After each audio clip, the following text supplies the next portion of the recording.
Welcome back, everybody, to Three Angels Pharmacy on this cold Friday morning. We have a beautiful day today, sun shining.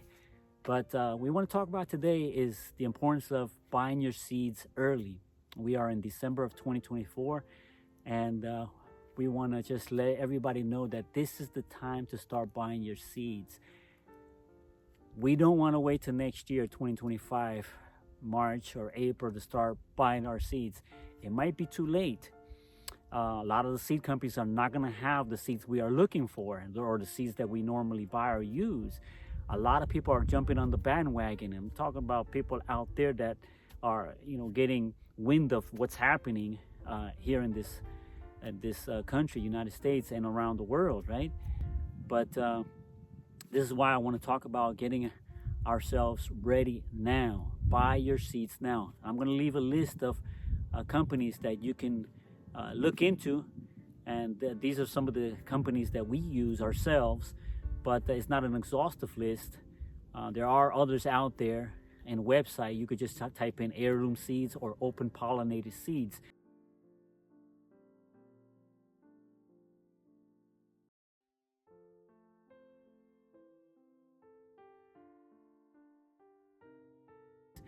But these are some of the ones that we use: Annie's Heirloom Seeds, Baker Creek Heirloom Seeds, St. Clair Heirloom, Grow House, True Leaf Market, Johnny's, Hudson Valley Seed, Botanical Interest, Everwild Seeds, Seeds Now.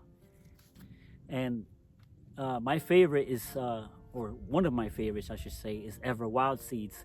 And the reason why I say that is because the packaging that they sent it in.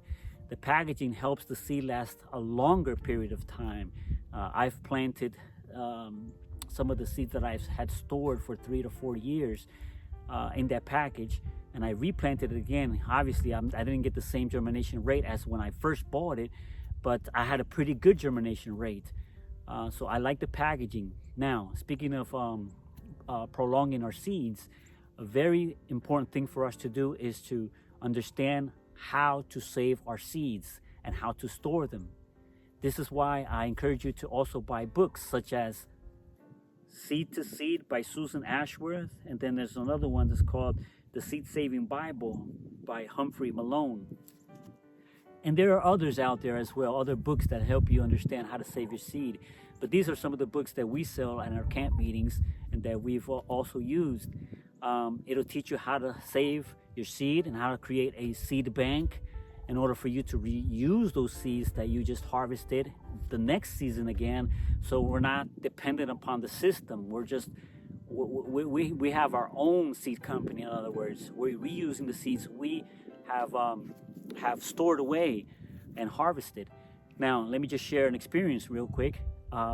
We saved some seed from our kale from last spring, and we replanted it again in the fall.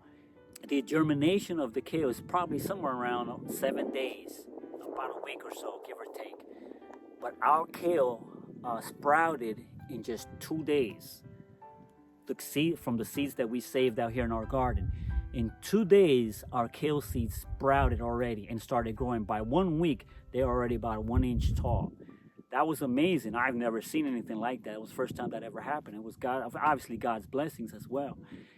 I highly recommend you get those books and learn how to store your own seeds. And lastly, when your seeds arrive, try to store them inside a small refrigerator, all by themselves, without any kind of food or anything else inside. The reason why is because some of the foods, like the produce, for example, releases gases within the refrigerator as they start decomposing, and those gases do affect the seeds. So, and they can damage them. So try to store them all alone by themselves without anything else. So if there's any questions, brothers and sisters, just leave a comment and I'll be sure to answer. May the Lord bless you. May the Lord help you to prepare for what is coming.